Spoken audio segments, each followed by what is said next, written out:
Chapter 33. Why are you knitting? I asked. Mom sat on the couch with her yarn monster. She looked up from her needles with a frown. Because I feel like it. Uh-huh, I said. You only knit when something's up. You think you know me pretty well, don't you? I shrugged. I know that scarf is a sign something's up, I said.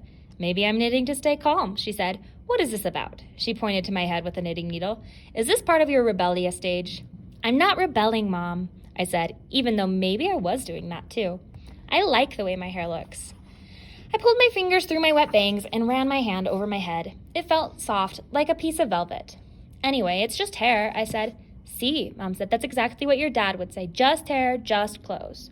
What's wrong with my clothes? I asked. This morning you said I looked nice. I changed back into the outfit I'd picked out for Fall Fiesta and thrown on an oversized red cardigan that belonged to Dad. Before coming out of the bathroom, I'd consulted a cool photo of Teresa Covarrubias that I'd printed out. I'd lined my eyes in the same dark cat-eye style, applied a dark lipstick, and yet gelled my hair so that it was kind of spiky on top with bangs over one eye. Mom was already mad about the hair, so I might as well finish the look. You know who you look like, Mom said. La Chilindrina, with green hair. No way, I know. You look like the child of La Chilindrina, and Nosferatu. For a moment, Mom forgot her anger and laughed at her own joke. You remember La Chilindrina, right? She was on that show you used to watch with your abuelo. I remember her, I said. La Chilindrina always wore a red sweater, twisted in the back, like she couldn't figure out how to dress herself.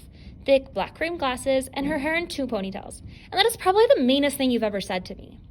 That's who you two are. You and Joe, Mom said. La Chilindrina and El Chavo de Ocho, a couple of troublemakers. She laughed even harder. That's not funny, Mom. Mom tried to talk, but couldn't because she was laughing so hard. Okay, I'm glad you find it amusing, I said. Why can't you be cool like Dad? I looked at her sitting there, long hair cascading over her shoulders. She wore a purple rebozo over a t-shirt and jeans. Her legs were crossed and a brown leather sandal dangled off her big toe. I could not see how my parents were ever together. Mom was obviously from an entirely different planet than me and Dad. She finally stopped laughing and took a breath. One of us has to be the uncool, mature one, she said, dropping her knitting into the bag next to the couch. I crossed my arms and waited for her to tell me what my punishment would be, hoping she wouldn't ground me and forbid me from going to the Fall Fiesta. I need you to walk Senora Auralia to Fall Fiesta, Mom said, wiping tears from her eyes. Do you think you can do that? Yes, I said with more excitement than I might have under other circumstances. So I can still go? Yes, you may go, Mom said. Are you going to Fall Fiesta? I asked, careful not to push my luck. I don't know, Mom said. I brought papers home to grade, so we'll see how much... And you aren't mad about my hair? Oh, I'm still mad, she said, getting up. But you're the one who has to walk around looking like a green-haired Chilindrina. I hope you don't give Senora Auralia a heart attack. Mom laughed as she walked away, but I was too relieved I wasn't going to miss the show to get upset about her jokes.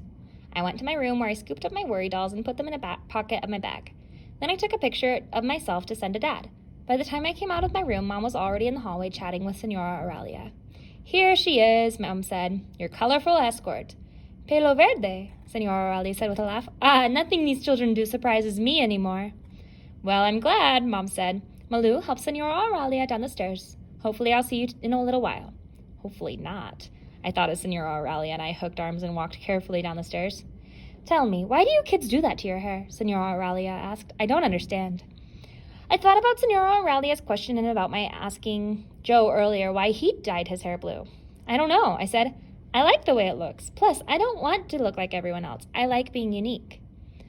But you look like everyone else who colors their hair some bright color, no? She asked. Yeah, I guess, I said.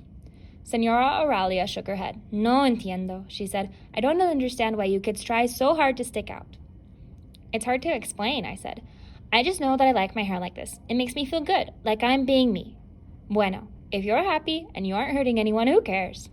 What do you think of my hair, Senora Auralia? I asked. La verdad? Yes, the truth, I said. I would have picked purple for myself, she replied and touched her hair. ¿Qué piensas? I think you look cool with purple hair, I said. You know what you look like? I waited for her to laugh at me like Mom did. You look like un parejito quetzal.